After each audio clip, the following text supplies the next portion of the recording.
तो है guys, welcome back to the channel. दोस्तों हम लोग कर रहे थे अपना चैप्टर नंबर फर्स्ट जो कि है एनपीओ, और एनपीओ का ये हमारा लेक्चर नंबर 6 है। और इस लेक्चर में हम कर रहे होंगे कैलकुलेशन ऑफ गेन और loss on sale of fix asset. यानी अगर हम किसी फिक्स एसेट को सेल करते हैं तो उसमें हमें गेन या लॉस होता है, उसको कैसे कैलकुलेट करते हैं। देखो ये जो टॉपिक है बिल्कुल क्लास 11 का डेप्रिसिएशन चैप्टर का टॉपिक है। अगर आपने डेप्रिसिएशन चैप्टर पढ़ रखा है तो इस टॉपिक को अलग से पढ़ने की कोई जरूरत नहीं है। डॉट टू डॉट 100% सेम वही टॉपिक है, लेकिन फिर मैं आप टॉपिक है इस चैप्टर में तो मैं आपको करा दे रहा हूँ। देखो बहुत सिंपल सी है। टॉपिक का नाम क्या एक बार और रीड करते हैं, कैलकुलेशन ऑफ गेन। गेन को हम प्रॉफिट भी बोल सकते हैं, और loss and sale of fix asset. यानी अगर हम कोई फिक्स एसेट को बेचते हैं तो उस पर गेन या लॉस को कैसे कैलकुलेट करते हैं। बहुत सिंपल सी बात है। देखो किसी भी एसेट्स को अगर आप सेल करते हो तो क्या करोगे, सबसे पहले हम उसके लेंगे ओपनिंग वैल्यू, है ना। Book value as on opening, उसकी हम ओपनिंग वैल्यू लेंगे। उसमें जितने दिन हमने उसको यूज़ किया होगा, 2 मंथ, 3 मंथ, 5 मंथ, 6 मंथ, उतने समय का आप क्या करोगे, उसमें से डेप्रिसिएशन को माइनस कर दोगे। सिंपल सी बात है। और डेप्रिसिएशन को माइनस करने के बाद जो आपकी बुक वैल्यू आएगी वो निकल के आएगी book value on the date of cell.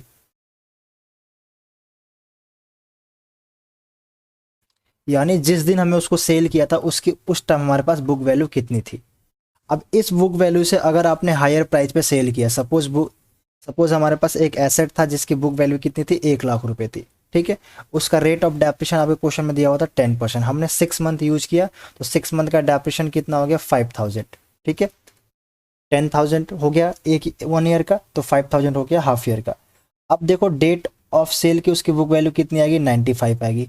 अब मैंने क्या किया, अगर इसको 90,000 में मैंने सेल कर दिया तो 5,000 का मेरा क्या हो गया, लॉस हो गया। सिंपल सी बात है। अगर मैंने इसको 95 में सेल किया तो नो लॉस नो गेन। ठीक है। और अगर इसको मैंने सपोज 1,10,000 में सेल कर दिया तो मेरे पास गेन हो गया कितने का, 15,000 का। बस यही एक टॉपिक है, इसके अलावा कुछ भी नहीं है। सिंपल सी बात है। सर अगर हमने एज ऑन ओपनिंग यानी जिस दिन उसकी बुक वैल्यू 1 लाख थी उस दिन सेल कर दी तो भाई डेप्रिसिएशन नहीं लगेगा। सिंपल सी बात है, बिल्कुल क्लास 11 का टॉपिक है, इसमें नया कुछ भी नहीं है। ठीक है। तो ये हमारा हो गया कॉन्सेप्ट के नाम पे खत्म हो गया, लेकिन मैं फिर भी आपको टीएस ग्रेवाल की बुक से कुछ प्रैक्टिकल क्वेश्चन कराता हूँ ताकि आपके और कॉन्सेप्ट अच्छे हो जाए। देखो हमारा टॉपिक का नाम क्या है, कैलकुलेशन ऑफ गेन और profit on loss of sale of fix asset. देखो ये क्वेश्चन नंबर 2 क्वेश्चन दिए हुए बिल्कुल सिंपल से। क्वेश्चन नंबर 36 आप खुद कर लेना, 37 में कराता हूँ क्योंकि 36 के कंपैरिजन में 37 थोड़ा सा हार्ड है।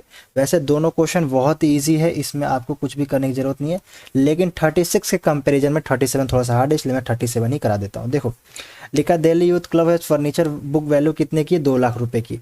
यानी एक दिल्ली यूथ क्लब है, उसके पास एक फर्नीचर है जिसकी बुक वैल्यू कितने की है, 2,20,000 रुपए की। ठीक है। तो हम सबसे पहले क्या करते हैं, यहाँ पे इसकी बुक वैल्यू लिख देते हैं। एक फर्नीचर है जिसकी बुक वैल्यू कितनी है, 2,20,000 रुपये। ये कब है, ये सीधी सी बात है ओपनिंग डेट पे होगा। हम शो कर लेते हैं। देखो एज ऑन 31 मार्च 2019, यानी प्रीवियस ईयर का क्लोजिंग है तो इस ईयर क्या हो जाएगा, ओपनिंग। देखो क्योंकि हमें जो फर्नीचर अकाउंट बनाना है 31 मार्च 2020 का बनाना है, और ये जो वैल्यू दे रखी है 31 मार्च 2019 के दे रखी, यानी ओपनिंग है। ठीक है। तो इसको हम डेट क्या लिख देंगे, 1 अप्रैल 2019। नेक्स्ट उसके बाद क्या बोला है, it sold furniture having book value as on 1 April. कह रहा है इसी दिन इसी डेट को ना हमने इसको सपोज 2 पार्ट बना दिया। एक पार्ट कर दिया 20,000 रुपये का, और रिमेनिंग पार्ट कितने का आ गया, 2 लाख रुपए का। अब कह रहा है कि 1 अप्रैल 2019 को जो बुक वैल्यू था 20,000 थी, उसको हमने सेल किया। यानी इस देखो इसकी बुक वैल्यू कितनी, 20,000, और इसकी वैल्यू कितनी है, 2 लाख। हमने इसी को डिवाइड कर दिया, इसको हमने क्या कर दिया, सेल कर दिया।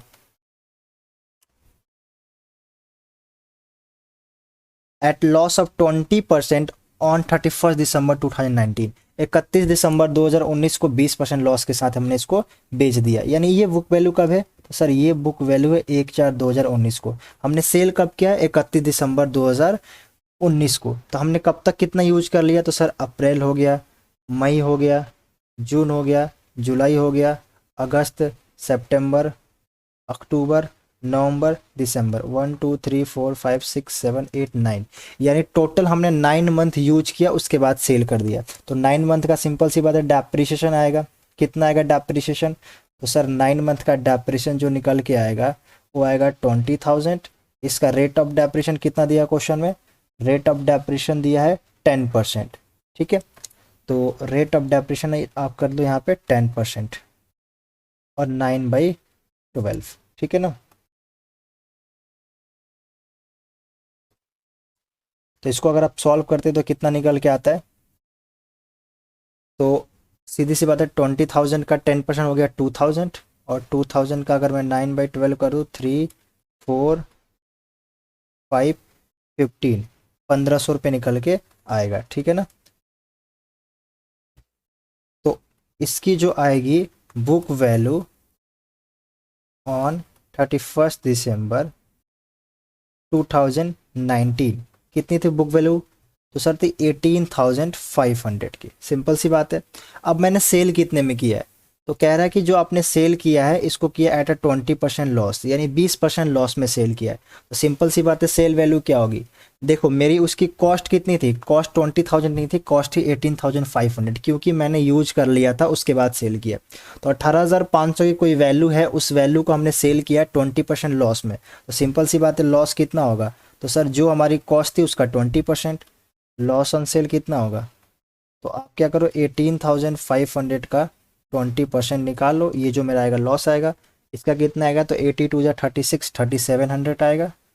तो ये मेरा आ गया लॉस ऑन सेल। तो सेल कितने किया होगा हमने, तो हमने सेल किया होगा 18,500 में से 3,700 आप माइनस कर दो, ये जो निकल के आएगा आपकी सेल वैल्यू निकल के आ जाएगी 18,500 माइनस 3,700, तो ये आ गया 14,800, ठीक है। तो मेरे पास सेल कितने का आ गया 14,800, लॉस ऑन सेल कितने का आ गया 3,700, डेप्रिशन कितने का आ गया 1,500। तो ये हमने क्या किया, एक रफ कैलकुलेशन कर लिया आपको समझाने के लिए। अकाउंट बनाना मैं इसको अकाउंट में प्रेजेंट कर दूंगा, लेकिन मैंने पहले सोचा कि आपको समझा दो इस क्वेश्चन को कहना क्या चाहते हैं।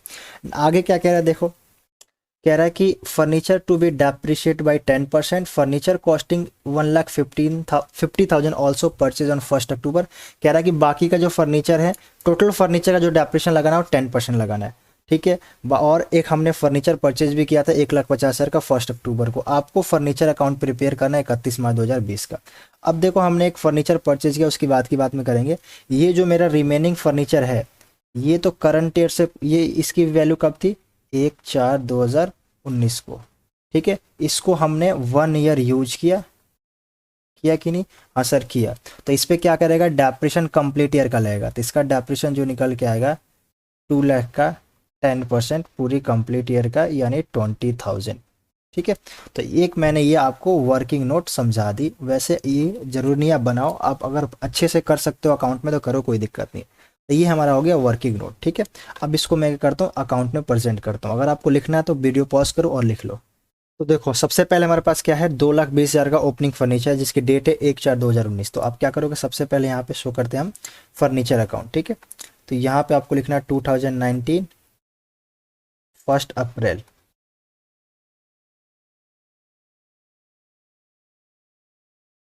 टू बैलेंस बीडी, ठीक है। बिल्कुल क्लास 11th में जो आपने बनाया था, डेफिनेशन में जो पढ़ा था, सेम टू सेम ऐसे, इसमें कुछ भी चेंज नहीं है, ठीक है। अब इसमें से हमने क्या किया था, देखो दो पार्ट कर दिया था। एक पार्ट को हमने सेल कर दिया था 31 दिसंबर 2019 को, इस डेट को हमने सेल कर दिया था 31 दिसंबर 2019 को। ये मैंने वर्किंग इसलिए बनाया ताकि आपको समझ में आए। तो इस डेट को सेल किया था, इस डेट को सेल करने से पहले हमने उसको कुछ यूज किया है, तब तक का डेप्रिसिएशन और फिर सेल की वैल्यू। जब आपको पता है क्लास 11th में जब आपको सेल करते हो तो क्या करते हो, पहले आपको डेप्रिसिएशन चार्ज करते हो अगर यूज किया है तो यहाँ पे आपको क्या लिखना है, 2019 दिसंबर 31, और यहाँ पे आप लिखोगे बाई डेप्रिसिएशन अकाउंट। डेप्रिसिएशन हमने यूज किया था 1,500 का। सर बाकी जो मशीन बची उसका डेप्रिसिएशन, तो उसका तो कंप्लीट ईयर का लगेगा, तो अभी उसका नहीं लगेगा, उसका 31 मार्च 2020 को लगेगा, ठीक है। उसके बाद हमने क्या किया, उसको सेल कर दिया। सेल करोगे तो हमेशा क्या लिखोगे, बाई बैंक अकाउंट। कितने का सेल किया था, 18,000 हमने सेल किया था उसको, देखो 1,500 डेप्रिसिएशन चार्ज करने के बाद उसकी जो बुक वैल्यू थी 18,500, बट हमने सेल किया था कितने का उसको, 14,800, ठीक है। बाकी का जो बैलेंस डिफरेंस है वो लॉस में चला जाएगा। तो यहाँ पे आप क्या लिखोगे, 14,800।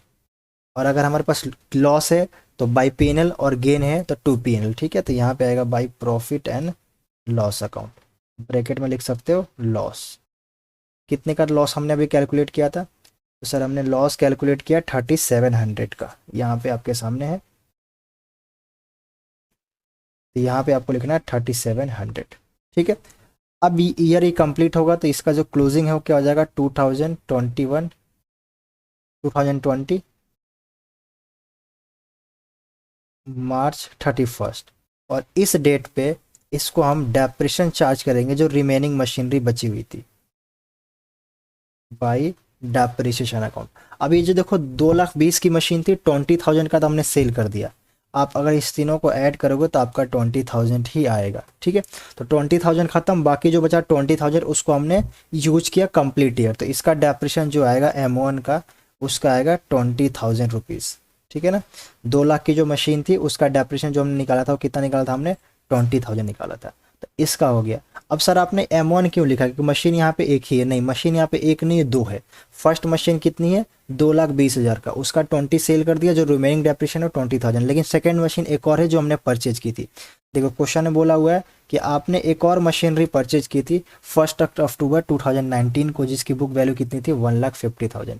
तो यहाँ पे आपको मशीन नहीं, फर्नीचर जहाँ जहाँ मैंने मशीन बोला वहाँ फर्नीचर है। ठीक है, तो एक फर्नीचर आपने और ख़रीदा था, यहाँ पे आपको F1 लिखना चाहिए था ना कि M1। ठीक है, तो आपने 1 अक्टूबर को एक फर्नीचर और खरीदा था जिसको हम बोलेंगे टू बैंक अकाउंट, कितने का, 1,50,000। तो जो आपने सेकंड फर्नीचर को परचेज किया है इसको आपने यूज किया अक्टूबर से लेकर 31 मार्च तक, कितना हो गया, अक्टूबर नवंबर दिसंबर, यानी 6 मंथ हो गया। तो 6 मंथ का इसका भी डेप्रिशन आएगा 1,50,000 का। अगर मैं 10% निकालूँ तो कितना आएगा, 15,000, उसका हाफ कर दो 7,500। तो F2 का जो डेप्रिशन निकल के आएगा 7,500। ठीक है, तो दो फर्नीचर था, एक फर्नीचर का 20,000, दूसरे फर्नीचर का 7,500, टोटल कितना हो गया, टोटल 27,500। ठीक है, ये हमारा हो गया फर्नीचर अकाउंट। अब इसके बाद हम क्या करेंगे, तो सर इसके बाद हम इसका बैलेंस निकालेंगे। तो यहाँ पे आपको क्या लिखना है, बाई बैलेंस CD, F1 और F2।